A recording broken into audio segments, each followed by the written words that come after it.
అందరికి నమస్కారం. పండగ చేసుకో ఒక మంచి టీం, గోపీచంద్ మల్లేని ఒక కథని బాగా రాసుకొని మంచి సినిమా తీయగల సత్తా ఉన్న director.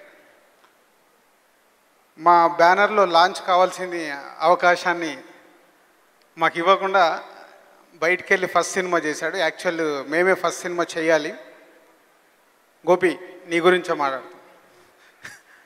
So last year Raviteja గారితో తీసిన బలుపు ఎంత మంచి సక్సెస్ మనందరికి తెలుసు.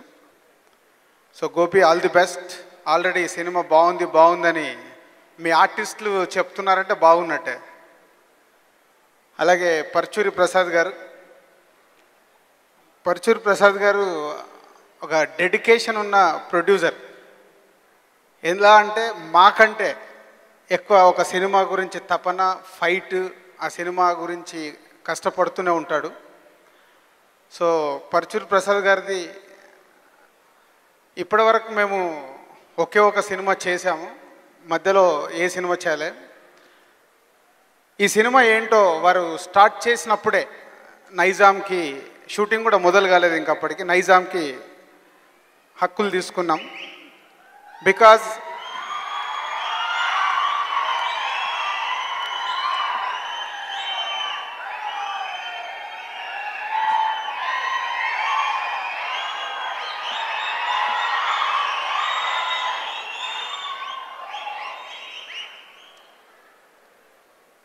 గుడ్ ఈవినింగ్ బ్రహ్మానందం గారు.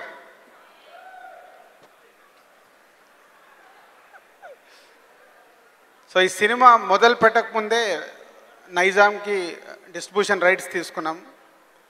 సో ఈ సినిమాకి సంబంధించిన స్టోరీ లైన్ని గోపి జస్ట్ ఇలా ఉంటుంది సార్ స్టోరీ అని చెప్పినప్పుడే ఈ సినిమా చాలా బాగా వస్తుందని ఒక నమ్మకం ఉండేది నాకు. సో డెఫినెట్గా నా నమ్మకము చాలా స్ట్రాంగ్ అని ఈ మధ్య పటాస్ డైరెక్టర్ చెప్పాడు. అనిల్ ఈ మధ్య సినిమా చూసి నన్ను కలిసినప్పుడు సినిమా గురించి షేర్ చేసుకున్నాడు. చాలా మంచి సినిమా సార్ అని. ఎంత మంచి సినిమా అంటే రామ్ కెరియర్లో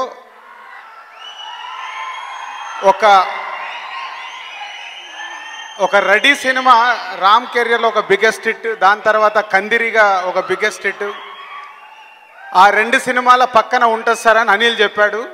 సో థ్యాంక్ యూ అనిల్. ఆ రేంజ్లో గోపి తప్పకుండా ఈ సినిమాని తీసుంటాడని పండగ చేసుకో టైటిల్, ఈ కథ అందించిన మన కోన గారు ఉన్నారు, అండ్ ఒలిగండ వారు ఉన్నారు. సో ఈ సినిమా అదే ఒలిగండ శ్రీనివాస్ గారు. సో కోన గారు మీరు డామినేట్ చేసేస్తున్నారు సార్ అలా పక్కన కూర్చొని. సో ఇలా ఓల్డ్ టీమ్ చేసిన ఈ సినిమా పెద్ద సక్సెస్ కావాలి. అలాగే music director mister Thaman. So ఈరోజు ఆడియో ఫంక్షన్ అని పద్ధతిగా పాటలని కొంచెం వచ్చి పాటల గురించి చెప్పండి సార్ అని పరచూర్ ప్రసాద్ గారు సీడీ పంపిస్తే మధ్యాహ్నం విన్నాను సాంగ్స్. 5 songs super. తమన్, చాలా బాగా చేసావు. అగైన్ సక్సెస్ ట్రాక్లోకి వచ్చేసావు. So all the best. ఇంకా రామ్ ఎనర్జెటిక్ హీరో. సరే మధ్యాహ్నము పాటలు వింటే సరిపోదు, పాటలు చూడాలని అడిగి మరీ నేను ఎడిటింగ్ రూమ్కి వెళ్ళి సాంగ్ చూశాను. సో రామ్ ఎనర్జీ ఒక 2 పాటలలో అయితే నాన్ స్టాప్గా ఊగుతూనే ఉన్నాడు, అసలు ఎక్కడ నిలబడకుండా. సో రామ్ అండ్ బ్యూటీ ఇద్దరు మీ చేసిన సాంగ్ చాలా బాగుంది, మెలోడీ సాంగ్. అండ్ ఒక సక్సెస్ ఫెయిల్యూర్, ఒక సినిమాకు అందరు టీమ్గా కష్టపడితే ఆ సినిమా డెఫినెట్గా సక్సెస్ అవుతుంది. సో అలా ఒక producer, director, hero and all technicians, all artist ఈ సినిమా గురించి చాలా కష్టపడ్డారు. దాదాపు 1 ఇయర్ నుంచి ఈ సినిమాకి వచ్చిన స్ట్రగుల్స్ అన్నీ దాటుకుంటూ సినిమా కంప్లీట్ చేశారు. సో ఈ సమ్మర్ హాలిడేస్లో మీ ముందుకు వస్తుంది. సో షోర్ షాట్ పండగ చేసుకో super hit. All the best. Thank you Bujji sir. And ఈ సినిమాలో కీలక పాత్ర బ్రహ్మానందం గారు. సో మళ్ళీ డైరెక్టర్ బలుపులో చేశాడు కదా, అలాంటిది ఏదో బాగానే వర్కౌట్ చేసి పెట్టాడు. సో బ్రహ్మానందం గారు ఈ సినిమాని ఈ సమ్మర్లో మళ్ళీ మన అందరు నవ్విస్తూ ఉంటారు. ఓకేనా సార్? Thank you sir. ఈ సినిమా ఖచ్చితంగా హిట్ అవుతుంది. నేను ఒక 4 రోజు ముందు ఈ సినిమాకి డబ్ చేశాను.